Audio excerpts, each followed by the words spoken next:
So while I keep battling to get my computer and my phone to do what it is that I asked them to do and need them to do, which is update and be fully functional, I took a second to go through my flash drive.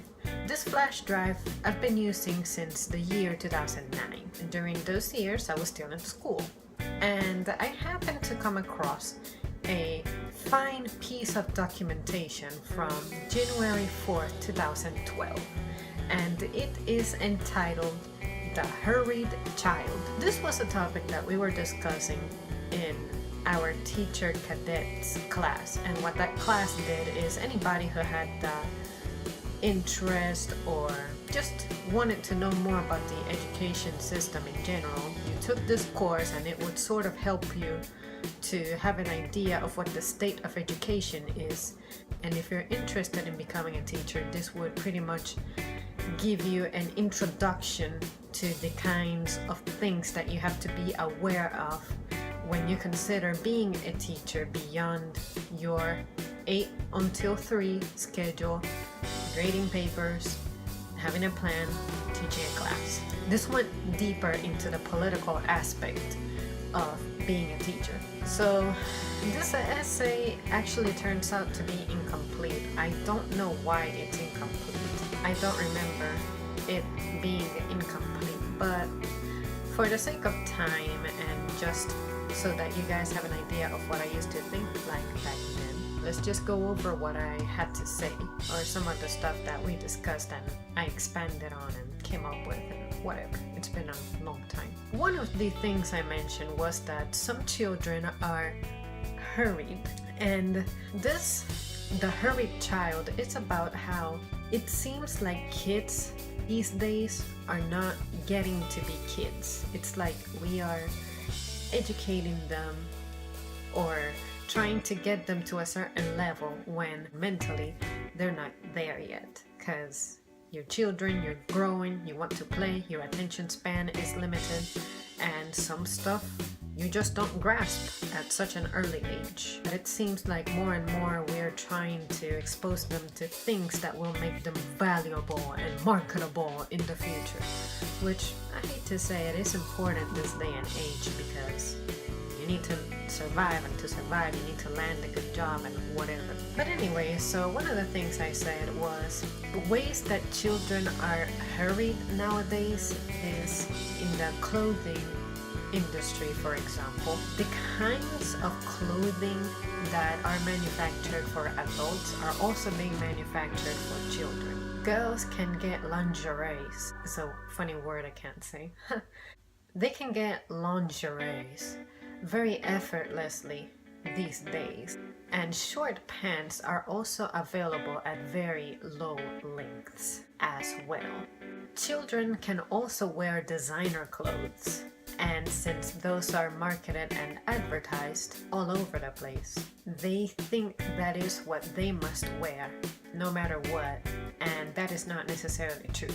For me, I've always been the kind of kid who I'm just grateful that I have clothes anyway. And as a child, I never lacked in that department. Like, my mother made sure that my brother and I were well kept. And it didn't matter what kind of clothes it was. We never paid attention to brands. What mattered was that we had clothes on. But nowadays, children seem to be so spoiled, and they feel this pressure that they're not supposed to be feeling about, I gotta wear a certain thing in order to fit in and be cool and whatnot. Presently, children are hurried at home more than ever. For instance, parents are making them take on responsibilities that do not quite correspond to them. Some children are learning how to wash clothes, mow the lawn. You know, this involves working with dangerous machinery, and even cook, which you're working with fire or really hot items. Some even foster young children, and that's where this stuff gets a little tricky. It's okay to teach your kids to have a way of how to take care of a home, how to handle a home. Give them that discipline so that when they become adults, they know what they're doing, they know how to keep a house and all that. But honestly, let's face it, parents nowadays urge their children to start getting these things done at an early age, not only because it's an essential skill to have, but also, like I said at the very end of my thought, to take care of young children. It's like children are being parents to their siblings. So of course you want them to know how to cook and even how to wash clothes from time to time, because you want to be able to feed them and you want to ensure that they have something to wear. And shoot, it wouldn't surprise me if we had older siblings bathing their younger siblings. Life nowadays has become more stressful. Therefore, adults are mindlessly and desperately looking for ways to eliminate stress from their lives, and they see their children and they're like, oh, free labor. So they accomplish this in a sense by forcing children to mature prematurely in an effort to remove some of that stress from their lives. As adults, they maybe unknowingly make children end up suffering from stress and anxiety themselves. Schools are stressing children out more and more as the years go by because they are introducing topics that aren't age appropriate precisely at early ages. In doing so, the children are harmed because they're not yet psychologically prepared to take on such stress and information. By the time children reach adulthood, they will experience psychological struggles due to the stress levels being over the roof. And some of these things that I consider not to be age appropriate is some political aspects, and also making children be like, oh, you gotta wear this and you gotta wear that because we're going to meet so and so. You also gotta dress like this because you have to look nice and be presentable. There's nothing that I hated more as a child than being forced into a picture, which means I'm not in the mood to take a picture, but somehow I still needed to get there and pose and pretend that I'm enjoying myself when I'm not. So to make this a little more personal, I have personally never been affected by fashion trends. However, when I think about the message and the image that some of those condone, I am forced to be more critical on the matter. And back to the note of my childhood, there were times in which I was forced to dress formally when all I wanted to do was be in the backyard playing with my dog or play video games. I heavily despised that, being a mini woman, formal woman, when I wasn't ready for it. I felt like my personality and my spirit at the time was being taken away. We have evolved into beings that just because everybody, or in this case most people, are doing it, then it is the right thing to do. And thus, I must do it as well. Some physical and social problems associated with organized competitive sports for elementary school aged children are lifelong injuries and children being labeled as a failure as a consequence of being unable to participate. There's also the note of girls wearing makeup, being cheerleaders, and entering beauty contests. Children are being exposed to very mature images, qualities, and characteristics when they are premature, which in turn have turned children's camps more professionalized achievement camps than recreational fun camps. And for me, it's like children are meant to be happy, playful beings. They need to be energetic like that. That's their age. That's what they do. It's part of their development. In addition, they will begin to experience a low self-esteem if they dress unlike the folks who they see on TV. And it's not even time for you to be worried about that during that age.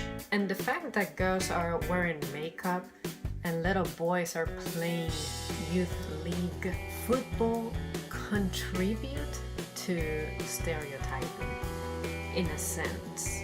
Like, girls have to present themselves as more mature by wearing stuff that normally adults do, and boys now perform strenuous activities to work under shape, have more strength, and those adult qualities make them exhibit weird behaviors, like manifest some explicit behavior much sooner than expected. The value of spontaneous play is that children learn about interpersonal and social relations. Some ways in which children are being deprived of this type of play today are that play now means work, and children do not find work to be appealing. When they start doing work at a time they're not meant to, they may lose joy and in turn feel stressed out. The media hurries children by displaying messages of what current fashion trends are like. That type of stuff is normally targeted to adults. Children's literature and television programs have changed over the last 15-ish, 20-ish years in multiple ways, such as fewer taboos, like children are being exposed to violence, and we see this in movies, like even movies that are PG-13, they still feel compelled to include something that can be considered mature content, or like the phrases, or they make references to adult things. Age-appropriate quality programs are nearly extinct.